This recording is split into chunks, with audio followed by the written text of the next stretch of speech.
Hello दोस्तों, आज हम क्लास 12 का चैप्टर नंबर 1 फिजिक्स में चैप्टर का नाम है वैद्युत आवेश तथा वैद्युत क्षेत्र।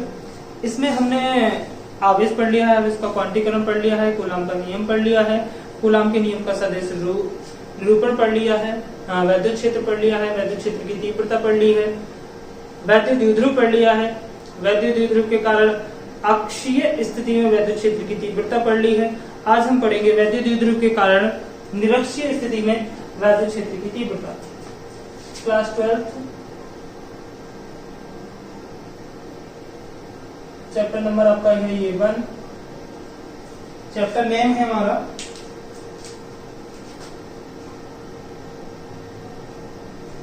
वैद्युत द्विध्रुव के कारण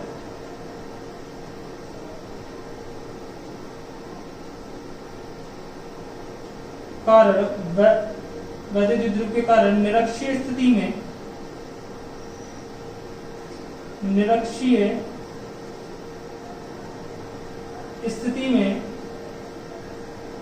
वैद्युत क्षेत्र की तीव्रता, वैद्युत क्षेत्र की तीव्रता ये पढ़ेगा। निरक्षीय स्थिति में वैद्युत क्षेत्र की तीव्रता निकालने के लिए हमें सबसे पहले एक वैद्युत द्विध्रुव की आवश्यकता पड़ेगी। तो वैद्युत द्विध्रुव बना लेते हैं। सबसे पहले ये हमारे पास एक वैद्युत द्विध्रुव है जिसका ये एक आवेश रखा हुआ है, माइनस का Q, बिंदु A है। इससे अल्प दूरी पर एक प्लस Q आवेश रखा हुआ है, बिंदु B है। इन दोनों आवेशों के बीच की जो दूरी है वो 2L है। इन दोनों आवेशों के बीच की दूरी जो है वो आपकी 2L है। इन दोनों आवेशों का मध्य बिंदु ये है आपका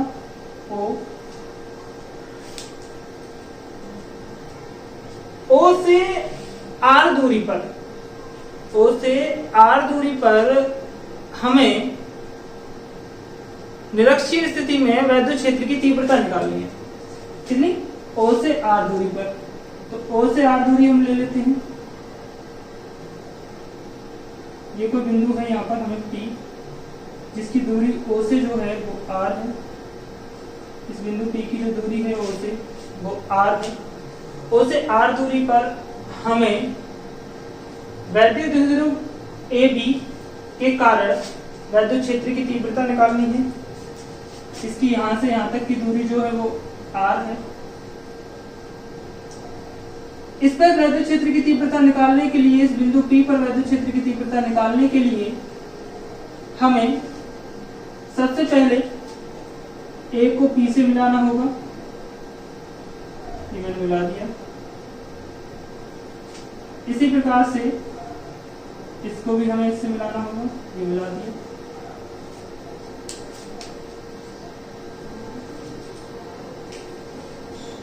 इसके बाद हमें पता है कि जो प्लस Q आवेश होता है उससे वैद्युत बल रेखाएं बाहर की ओर निकलती हैं, अर्थात उसके कारण जो वैद्युत क्षेत्र उत्पन्न होगा उसकी दिशा कुछ इस दिशा में होगी। ये इसके कारण उत्पन्न वैद्युत क्षेत्र की तीव्रता मान लीजिए यहाँ पर E1 है, बिंदु P पर E1 है। क्लियर ना? अब उसकी दिशा बाहर की ओर है। ये बिंदु P पर हमने वैद्युत क्षेत्र की तीव्रता दिखाई है। अब माइनस Q आवेश के कारण बिंदु P पर वैद्युत क्षेत्र की तीव्रता कितनी होगी और दिशा क्या होगी? उसकी दिशा इसी माइनस Q आवेश के कारण होगी। तो माइनस Q आवेश की तरफ बल रेखाएं, वैद्युत बल रेखा उसकी तरफ ही आती हैं। तो यहाँ पर जो होगी वैद्युत बल रेखा की दिशा वो इसी दिशा में होगी। ये ले लिया मैंने। ये आपका P2 मान लिया बिंदु P पर। उसके बाद जब हमें बिंदु P पर परिणामी निकालना हो और सदिश के लिए, तो उनको हम दो घटकों में वियोजित करते हैं। घटकों में वियोजित कैसे किया जाता है ये देख लीजिएगा। मेरे पास कोई एक वेक्टर है, ये वेक्टर मैंने ले लिया a, ये कोई वेक्टर है। अब मैं चाहता हूं इसको दो घटकों में वियोजित करना, तो दो घटक आपके लिए साइन थीटा और कॉस थीटा मिलते हैं, साइन थीटा और कॉस थीटा मिलते हैं। ये पहले पढ़ के आए हैं। एक ऊर्ध्वाधर घटक होता है, एक क्षैतिज घटक होता है। फर्स्ट ईयर में इस चीज की हमने भरपूर जानकारी ली है, क्लियर ना। अब इसको तोड़ते कैसे हैं, फिर से दोबारा मैं इसको समझा रहा हूं, समझिएगा कि जो आपका घटक होते हैं वो एक दूसरे के लंबवत होते हैं। पहली बात तो ये नोट करिए, इसको लिख लीजिए पहली बात को, कि जो घटक होते हैं आपके साइन थीटा और कॉस थीटा वो एक दूसरे के लंबवत होते हैं। यदि थीटा यहां पर हमने लिया है तो थीटा के पास वाला जो घटक होगा, थीटा के पास वाला जो घटक होगा वो आपका कॉस थीटा होगा, यानी ये a cos थीटा हो जाएगा। दूसरा जो घटक होगा वो आपका साइन में होगा, अर्थात a sin थीटा हो जाएगा। इस प्रकार से तो हम घटकों को वियोजित कर देते हैं। सेम यही कंडीशन हमें इस बिंदु P पर अप्लाई करनी है, इसका परिणामी निकालने के लिए। तो E1 और E2 के जो घटक होंगे, पहले हम E1 का घटक वियोजित करते हैं, तो इसका जो घटक होगा इसी की जैसे होगा। एक डायरेक्शन जो होगी E1 की तो इस तरफ होगा। यदि ये थीटा है तो यहां पर एक घटक हमें ये मिलेगा जिसकी डायरेक्शन ये मिलेगी, ये वाला। और ये थीटा है आपका कोण, तो ये भी निश्चित सी बात है कि थीटा ही होगा। ओके ना, क्लियर। तो ये जो होगा वो आपका होगा E1 cos थीटा, क्योंकि थीटा के पास वाला जो घटक होता है वो हमेशा cos ही होता है। अब हमें दूसरा घटक तोड़ना है इसका। अब हमने बताया कि दूसरा जो घटक होगा इसके लंबवत होगा, तो लंबवत घटक कौन सा हो जाएगा, इस बिंदु P को मैं यहां लिख देता हूं। लंबवत घटक हो जाएगा ये वाला, ये होगा आपका E sin थीटा। समझे, ये हमने E1 को दो घटकों में वियोजित कर दिया। एक E1 cos थीटा आया, एक E2 cos थीटा आया। E1 cos थीटा जो वैद्युत द्विध्रुव है उसकी अक्ष में आया है, और E1 जो cos sin थीटा है वो आपका इसके लंबवत घटक आया है, क्योंकि ये दोनों जो घटक होते हैं sin थीटा और cos थीटा वो एक दूसरे के परपेंडिकुलर होते हैं, एक दूसरे के लंबवत होते हैं, अर्थात इस प्रकार से हमने इनको वियोजित कर दिया। अब हमें E2 को दो घटकों में वियोजित करना है, तो सेम कंडीशन अप्लाई करेंगे। तो ये नीचे की तरफ डायरेक्शन है, तो एक घटक तो इसका यहां आ जाएगा, ये होगा, और इस घटक का नाम होगा E2 sin थीटा, और एक घटक इसी डायरेक्शन में जाएगा, इसका इसी डायरेक्शन में, ये घटक होगा आपका E2 cos थीटा। अर्थात बिंदु P पर जो परिणामी वैद्युत क्षेत्र की तीव्रता होगी वो आपकी होगी E, जिसकी जो वैल्यू होगी E की वो होगी आपकी, दोनों का एडिशन होगा, दोनों का जोड़ होगा। E जो आएगा यहां पर वो आएगा E1 cos theta plus E2 cos theta. ये बिंदु P पर माइनस Q और प्लस Q आवेश के कारण परिणामी वैद्युत क्षेत्र की तीव्रता होगी। यहां तक समझ में आ गया? ये हमने समझाने के लिए आपको बनाया था, अगर आप बनाना चाहें तो बना सकते हैं। अब इसके आगे की बात करते हैं। किसी भी बिंदु पर वैद्युत क्षेत्र की तीव्रता ज्ञात करने के लिए, किसी भी बिंदु पर वैद्युत क्षेत्र की तीव्रता ज्ञात करने के लिए आपको जहां आवेश रखा हुआ है वहां से जहां आपको वैद्युत क्षेत्र की तीव्रता निकालनी है उसके बीच की दूरी पता होनी चाहिए, क्लियर ना।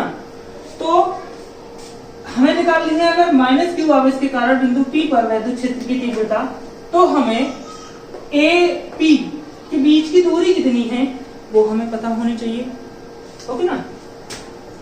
यदि हमें B पर जो आवेश रखा हुआ है प्लस Q, Q के कारण बिंदु P पर वैद्युत क्षेत्र की तीव्रता निकालनी है, तो भी हमें B और P के बीच की दूरी कितनी है ये पता होनी चाहिए।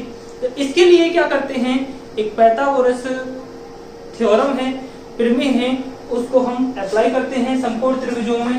तो हम सबसे पहले उसी के लिए देख लेते हैं। समकोण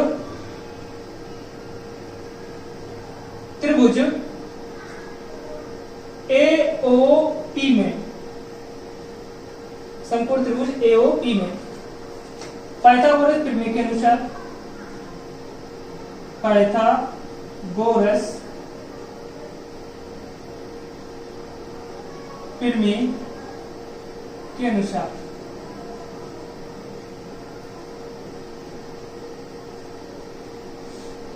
ये प्रमेय हमें बताती है कि यदि हम किसी समकोण त्रिभुज में इसको अप्लाई करते हैं तो त्रिभुज की सबसे बड़ी भुजा का वर्ग, त्रिभुज की सबसे बड़ी भुजा का वर्ग शेष दो भुजाओं के वर्ग के योग के बराबर होता है समकोण त्रिभुज में। ये हमें ये थ्योरम बताती है। तो क्यों ना हम A से O के बीच की दूरी जो होगी, यदि A और B का मध्य बिंदु O है तो A से O के बीच की दूरी जो हो जाएगी वो L हो जाएगी। इसी प्रकार से ये भी L हो जाएगी, तभी कंप्लीट होकर 2L हमको मिला हुआ है। तो पाइथागोरस थ्योरम जब अप्लाई करेंगे तो हमें मिलेगा यहां पर कर्ण का स्क्वायर बराबर होगा लंब का स्क्वायर प्लस आधार का स्क्वायर। ये हमारी थ्योरम है। यानी त्रिभुज की सबसे बड़ी भुजा का वर्ग, कौन से त्रिभुज, समकोण त्रिभुज, समकोण त्रिभुज की सबसे बड़ी भुजा का वर्ग शेष दो भुजाओं के वर्गों के योग के बराबर होता है। ये पाइथागोरस थ्योरम का नियम है। अप्लाई करेंगे इसी को। तो इसमें हमें क्या करना है, हमारा लंब जो होता है वो थीटा के सामने वाली भुजा हमारी लंब होती है, सबसे बड़ी भुजा कर्ण होती है, और जो शेष रह जाती है वो हमारी आधार होती है। अर्थात हम ऐसे भी कह सकते हैं कि थीटा के पास वाली जो भुजा होती है वो हमारी आधार होती है, थीटा के सामने वाली भुजा जो होती है वो हमारी लंब होती है, और सबसे बड़ी भुजा त्रिभुज की, कौन से त्रिभुज की, समकोण त्रिभुज की भुजा जो होती है वो हमारा कर्ण होती है। क्लियर ना।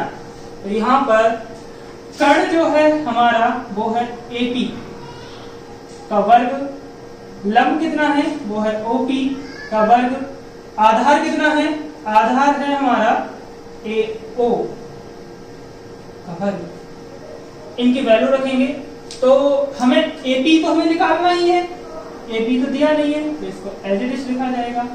OP हमें दे रखा है कितना, O से P के बीच की दूरी, O से P के बीच की दूरी R है, तो वहां लिखेंगे हम R का स्क्वायर प्लस AO कितना है, L है, तो उसका L स्क्वायर लिखेंगे। इसमें से जैसे ही स्क्वायर हटाएंगे तो क्या होना है, इस पर अंडर रूट लग जाएगा, तो यहाँ अंडर रूट लगा दिया हमने, R square plus L square. यानी हमें एपी की लंबाई पता चल गई, एपी की लंबाई पता चल गई। कितनी है हमारी एपी की लंबाई, एपी की लंबाई है हमारी under root R square plus L square. ये हमें, और जहां एपी बराबर है बीपी के, तो बीपी भी उतनी ही हो जाएगी, कितनी हो जाएगी BP, R square plus L square. तो यहां लिख सकते हो एपी बराबर है बीपी के, तब ये दोनों भुजाओं की लंबाई भी कैसी होनी है, आपस में बराबर होनी है। कितनी होनी है, under root L square plus R square.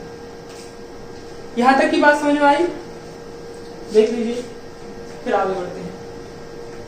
आगे हमें क्या करना है, अब हमें माइनस क्यू आवेश के कारण बिंदु P पर, माइनस क्यू आवेश के कारण बिंदु P पर वैद्युत क्षेत्र की तीव्रता और प्लस क्यू आवेश के कारण बिंदु P पर वैद्युत क्षेत्र की तीव्रता को फाइंड करना है।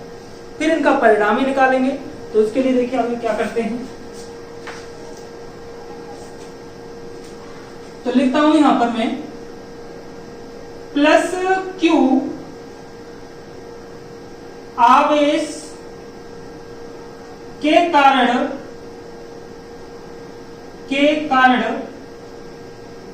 बिंदु P पर वैद्युत क्षेत्र की तीव्रता, ये हमने निकाला। प्लस क्यू आवेश के कारण बिंदु P पर वैद्युत क्षेत्र की तीव्रता, इसके लिए हमने मान रखा है E1। क्या माना है हमने? E1। तो E1 हो जाएगा आपका 1/4 pi epsilon Q upon R square plus L square, और जहां ये आवेश रखे हुए हैं वो माध्यम है आपका K, ऐसा हमने मान लिया है। वो माध्यम क्या है आपका? K। क्लियर ना? ये क्वेश्चन नंबर 1 होगी आपकी। इसी प्रकार से अब हम निकालेंगे माइनस Q आवेश के कारण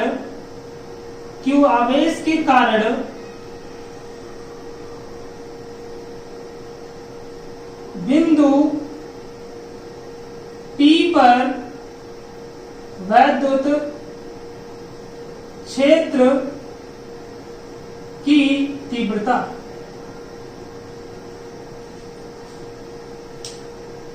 माइनस क्यू आवेश के कारण बिंदु P पर वैद्युत क्षेत्र की तीव्रता, इस वाले आवेश के कारण इस वाले बिंदु पर वैद्युत क्षेत्र की तीव्रता हमने मानी है E2। क्या माना है उसके लिए हमने? E2। तो E2 जो आनी है वो आएगी आपकी 1/4 pi epsilon Q upon R square plus L square. और हमने अभी आपको बताया कि ये जो माध्यम है वो है माध्यम जिसका परावैद्युतांक है K, तो यहाँ पर एक नियतांक आ जाएगा K। ये हो जाएगी आपकी समीकरण नंबर 2। क्लियर? यहां तक बातें समझ में आई। अब हमें बिंदु P पर परिणामी वैद्युत क्षेत्र की तीव्रता चाहिए। अब हमें बिंदु P पर, ये हमारी समीकरण नंबर 1 और 2 हो गई। अब हम क्या करेंगे?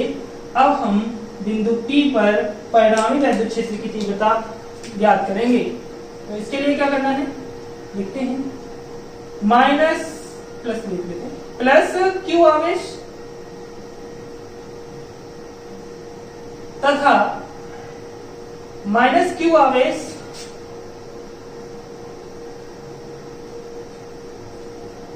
के कारण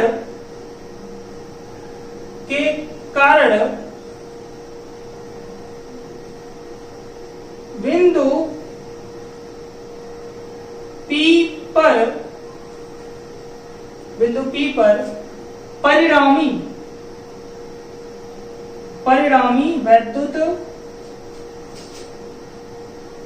परिणामी वैद्युत क्षेत्र की तीव्रता। मैंने स्टार्टिंग में बताया था कि बिंदु P पर माइनस Q आवेश और प्लस Q आवेश के कारण परिणामी क्षेत्र की तीव्रता E बराबर E1 cos theta plus E2 cos theta आई थी। दो घटकों में हमने इसके द्वारा उत्पन्न होने वाली वैद्युत क्षेत्र की तीव्रता को वियोजित किया था, तो हमें पता चला था कि E2 sin थीटा और E1 sin थीटा एक दूसरे के विपरीत हैं और ये परिणाम में बराबर हैं। ये बात तो हमें अभी पता चली थी कि परिणाम में E1 और E2 बराबर हैं, जिसकी वजह से ये दोनों एक दूसरे को निरस्त कर देते हैं। फाइनली हमें E1 cos थीटा और E2 cos थीटा दोनों की डायरेक्शन, दोनों की दिशा एक ही है, अर्थात सदिश योग के अनुसार ये दोनों क्या हो जाएंगे? जुड़ जाएंगे। तो जोड़ लेते हैं हम यहाँ पर। तो यहाँ जो आई थी E वो आया था E1 cos theta plus E2 cos theta. Okay ना? अब यहां लिख रहे हैं हम समीकरण 1 तथा 2 से E1 व E2 के मान रखने पर, E1 व E2 के मान रखने पर, E1 ये है, E2 है, इन दोनों की वैल्यू को यहां रखेंगे तो यहां पर E एज इट इज लिखा जाना है। E1 की जगह वैल्यू आनी है कितनी, 1/4πε0 k Q/r² प्लस L² रख दीजिए। 1/4πε0 k और यहां पर आएगा आपका Q/r² प्लस L², ओके ना। और cos थीटा है तो उसको हम एज इट इज लिख देते हैं। E2 की वैल्यू है हमारे पास ये 1/4πε0 k Q/r² प्लस L², इसको भी रख देते हैं। 1/4πε0 k और यहां से आएगा Q/r² प्लस L² और ये आ जाएगा cos थीटा। इसको समीकरण नंबर मान लीजिए आप लोग 3। ना अभी मत मानिएगा, नेक्स्ट मान लीजिए, ये आ जाएगा, ओके ना। इसके बाद हमें क्या करना है, देखिएगा ये वाली टर्म जो E1 cos थीटा वाली आपको मिली थी और E2 cos थीटा वाली टर्म मिली थी, देखने पर एक जैसी है, सारी चीजें समान हैं, अर्थात ये दोनों जुड़ जाएंगी। तो इनका फाइनली कितना हो जाना है आपका, वो हो जाएगा E बराबर 1/4πε0 Q कर लीजिए या फिर 2Q कर लीजिए, जैसा आपका मन हो, R² प्लस L² और यहां से आएगा cos थीटा और K, टोटल जोड़ दिया हमने तो ये आ गया आपके पास।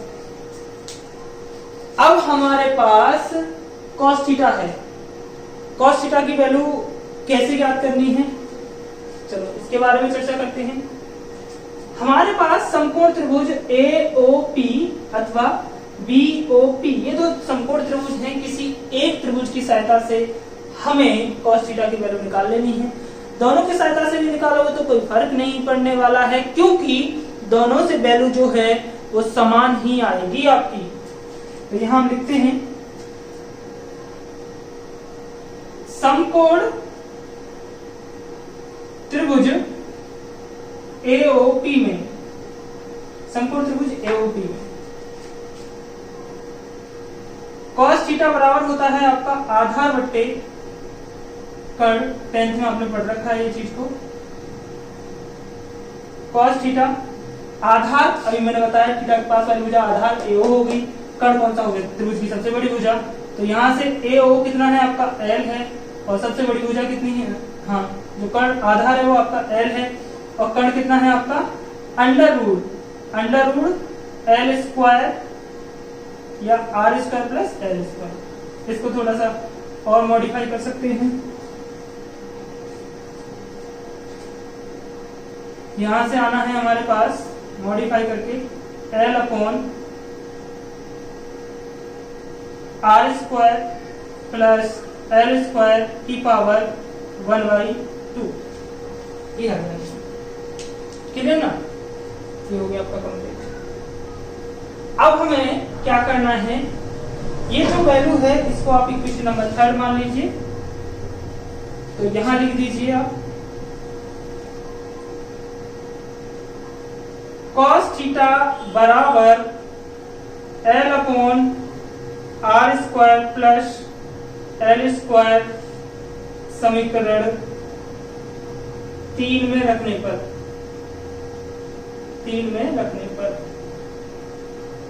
इस वैल्यू को यहां समीकरण 3 में रख देंगे तो हमें क्या मिलने वाला है वो देखिएगा। E एच एच लिखा जाएगा 1/4πε0 2Q अपॉन या K आएगा और यहाँ आएगा R² प्लस L² और cos थीटा की वैल्यू L/R² प्लस L² की पावर हाफ, क्लियर। देखिएगा ये जो है आपका R² प्लस L², ये वाली टर्म, ये और ये दोनों एक जैसी हैं और इसके ऊपर पावर है 1 और इसके ऊपर पावर है हाफ और गुणा में खाते जुड़ जाती हैं, ऐसा हमने पढ़ा है। तो उसी लॉ को फॉलो करेंगे यहाँ पर तो ये हो जाएगा 1/4 पाई एप्सिलॉन नॉट, इसको मैं लिख सकता हूं Q इंटू 2L अपॉन, यहाँ के आना ही है और ये हो जाएगा R square plus L square की पावर 3/2। 1 और आधा 1.5 होता है और 1.5 को हम 3/2 लिख सकते हैं, तो वो लिख दिया हमने। या फिर सीधा सीधा आप एलसीएम लेकर इसको सॉल्व करेंगे तो भी आपका इतना ही आना है।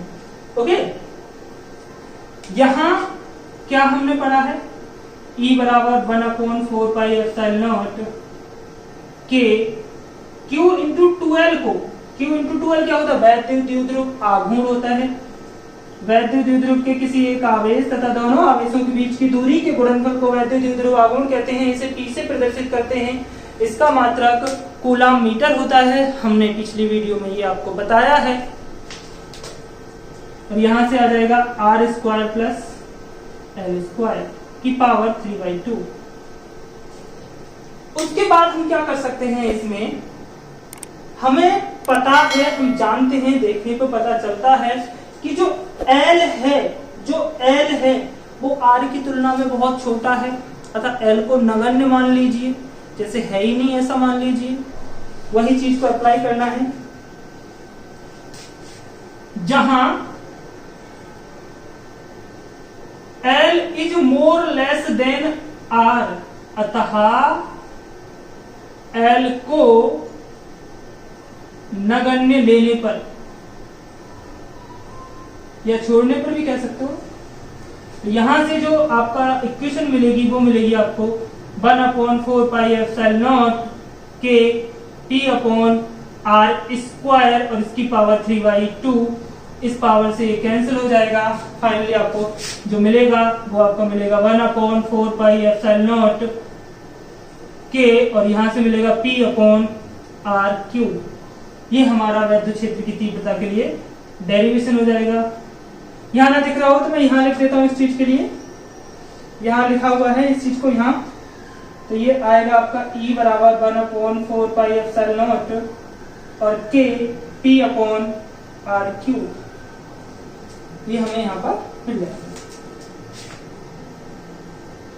ये फाइनल आपका यहाँ डेरिवेशन हुआ। वैद्युत क्षेत्र की तीव्रता का मात्रक होता है, इस चीज को मैं यहाँ पर पुनः लिख देता हूँ, इसका मात्रक होता है न्यूटन प्रति कूलम। ये आपका कंप्लीट हो गया है। तो इसकी दिशा कोई आपसे पूछे तो दिशा क्या होगी इसकी दिशा होगी वैद्युत द्विध्रुव की, वैद्युत द्विध्रुव की अक्ष के अनुदिश, वैद्युत द्विध्रुव की अक्ष के अनुदिश प्लस आवेश से माइनस आवेश की ओर, वैद्युत द्विध्रुव की अक्ष के अनुदिश प्लस आवेश से माइनस आवेश की ओर। इसमें कोई समस्या है तो आप मुझसे पूछ सकते हैं, कमेंट में लिख सकते हैं। कोई समस्या आपको आती है तो इसको मैं पुनः एक बार फिर से दोहरा रहा हूं, आपको सुनिएगा। यह है टॉपिक वैद्युत द्विध्रुव के कारण निरक्षीय स्थिति में वैद्युत क्षेत्र की तीव्रता। इसके लिए हमें क्या करना होगा, सबसे पहले वैद्युत द्विध्रुव के बारे में जानकारी होनी चाहिए हमारे पास कि वैद्युत द्विध्रुव क्या है, कैसा होता है क्या चीज, इस चीज के बारे में हमें जानकारी होनी चाहिए। तो जब आपको वैद्युत द्विध्रुव की जानकारी हो जाएगी तो आप एक वैद्युत द्विध्रुव लेंगे, वैद्युत द्विध्रुव बनाएंगे। वैद्युत द्विध्रुव में दो आवेश होते हैं जो समान होते हैं किंतु विपरीत होते हैं। -q प्लस q दोनों ही समान है, परंतु इस पे आवेश माइनस, उस पे आवेश प्लस का है। इन दोनों आवेशों के बीच की जो दूरी है वो मैंने 2L मानी है, अल्प दूरी है ये। इनका मध्य बिंदु जो है वो O है और ये पूरा सिस्टम जो है के परावैद्युतांक वाले माध्यम में रखा हुआ है। ये पूरा सिस्टम जो है वो के परावैद्युतांक वाले माध्यम में रखा हुआ है। क्लियर? ओके। उसके बाद आपको क्या करना है, वैद्युत द्विध्रुव के मध्य बिंदु, ये वैद्युत द्विध्रुव है, वैद्युत द्विध्रुव के मध्य बिंदु O से R दूरी पर एक बिंदु P लेना है आपको, तो P ले लिया हमने। बिंदु P पर प्लस Q आवेश के द्वारा वैद्युत क्षेत्र की तीव्रता और माइनस क्यू आवेश के कारण वैद्युत क्षेत्र की तीव्रता हमें ज्ञात करनी है। इसके लिए हम जो E1 और E2 हैं, जो वैद्युत क्षेत्र की तीव्रता हैं, उनको दो घटकों में वियोजित कर लेते हैं। उनको कितने घटकों में वियोजित करते हैं? दो घटकों में वियोजित करते हैं। एक आता है आपका E1 का घटक, कौन कौन सा? E1 sin थीटा और E2 sin theta, sorry E1 sin theta और E1 cos थीटा, ये दो घटक हमें मिल जाते हैं। उसके बाद हम E2 को दो घटकों में वियोजित करते हैं। इसके जो घटक हैं हमारे पास वो कौन से हैं? E2 cos थीटा और E2 sin theta. E1 sin theta और E2 sin थीटा दिशाओं में विपरीत हैं। वो ऊपर की तरफ है, ये नीचे की तरफ है, तो ये दोनों दिशाओं में विपरीत हैं, जिसके कारण, जिसकी वजह से क्या हुआ है कि ये दोनों एक दूसरे को निरस्त कर देते हैं। इनका तो कोई योगदान नहीं है बिंदु P पर माइनस क्यू और प्लस क्यू आवेश के कारण वैद्युत क्षेत्र की तीव्रता में, क्योंकि ये दोनों एक दूसरे को क्या करेंगे? कैंसिल कर देंगे, अर्थात निरस्त कर देंगे। फिर इनके जो क्षैतिज घटक हैं, E1 cos थीटा और E2 cos थीटा, इन दोनों की डायरेक्शन सेम है, और सेम डायरेक्शन में होने के कारण ये दोनों जुड़ जाएंगे, और जुड़ जाने पर बिंदु P पर परिणामी क्षेत्र की तीव्रता जो होगी वो आपकी होगी E1 cos theta plus E2 cos theta. ये हो गया। उसके बाद हमें क्या करना है? हमें किसी भी बिंदु पर किसी भी आवेश के कारण वैद्युत क्षेत्र की तीव्रता निकालने के लिए एक फॉर्मूला होता है, उसमें हमें दूरी का यूज करना होता है। तो सबसे पहले हम A से P के बीच की दूरी, B से P के बीच की दूरी को ज्ञात करते हैं। इसके लिए हमने त्रिकोणमिति में पढ़ रखा है कि समकोण त्रिभुज AOP में हमने बताया है पाइथागोरस प्रमेय के अनुसार, पाइथागोरस की थ्योरम कहती है कि समकोण त्रिभुज की सबसे बड़ी भुजा का वर्ग शेष दो भुजाओं के वर्ग के योग के बराबर होता है। तो यहाँ पर कर्ण का जो वर्ग है वो लंब का वर्ग प्लस आधार के वर्ग के बराबर हो जाएगा। उसके बाद हमने जो कर्ण है हमारे पास वो AP है और लंब OP है, आधार AO है, इनकी वैल्यू को रखा है r² प्लस l² AP बराबर। जैसे ही इसमें से ये वर्ग हटेगा, ये वैल्यू जो आएगी वो अंडर रूट में आ जाएगी। देखो अंडर रूट में आ गई। और AP जो AP है आपका वो BP के बराबर है, तो AP बराबर BP हो गई। उसके बाद प्लस क्यू आवेश के कारण बिंदु P पर वैद्युत क्षेत्र की तीव्रता, प्लस क्यू ये है, बिंदु P पर निकालनी है, दूरी हमारे पास ये है।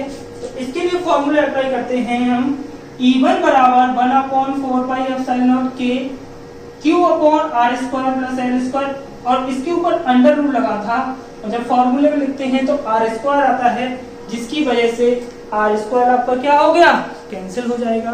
तो क्या जाएगा? अंडर रूट हट जाएगा। अंडर रूट की वजह क्या रह जाएगा? जो रह जाएगा आपका r² plus l²। Minus Q आवेश के कारण बिंदु P पर वैद्युत क्षेत्र की तीव्रता सेम उसी के जैसे करना है, सारा कुछ वही है। अंडर रूट जो आएगा वो आपका किससे कैंसिल हो जाएगा? जो इसके ऊपर स्क्वायर आता है, इसके ऊपर जो स्क्वायर आता है। नॉर्मली हम वैद्युत क्षेत्र की तीव्रता का फॉर्मूला पढ़े हैं, E बराबर 1/4 pi epsilon Q upon r², और r² की जगह यहाँ पर क्या था? अंडर रूट में वैल्यू थी, तो अंडर रूट इस वजह से यहाँ पर हट गया है। ओके ना? अब उसके बाद हमें माइनस क्यू और प्लस क्यू के कारण बिंदु P पर परिणामी वैद्युत क्षेत्र की तीव्रता निकालनी है, और वो कितनी आनी है हमारे पास? ये लिख दी है मैंने इसकी हिंदी बिंदु P पर। तो ये जो आई थी वो आई थी E बराबर E1 cos theta plus E2 cos theta, क्योंकि दोनों की डायरेक्शन एक ही थी, दोनों क्षैतिज घटकों की डायरेक्शन एक समान थी, तो जुड़ जाएंगे। तो यहाँ पर समीकरण 1 तथा 2 से E1 व E2 के मान रखने पर ये मान रख दिए थे। फिर हमारे पास cos थीटा, दोनों की वैल्यू समान होने के कारण जुड़ा था। ये हमारे पास बचता है cos थीटा। समकोण त्रिभुज AOP में इसको अप्लाई करेंगे। cos थीटा बराबर हमारा फॉर्मूला होता है आधार बटे कर्ण। cos थीटा की वैल्यू होती है L जो कि आधार है, कर्ण जो कि ये है, तो वो आ जाएगा। यहाँ से अंडर रूट को हटाने के लिए आपको क्या करना होगा? इसके ऊपर अंडर रूट का मीन्स क्या होता है? 1/2 पावर। तो वो मैंने लगा दी। ये जो वैल्यू है मैंने समीकरण 3 में रख दी है, समीकरण 3 में ये रखा, इसके ऊपर पावर 1 है, इसके ऊपर हाफ है, दोनों को जोड़ेंगे तो 3/2 हो जाएगा।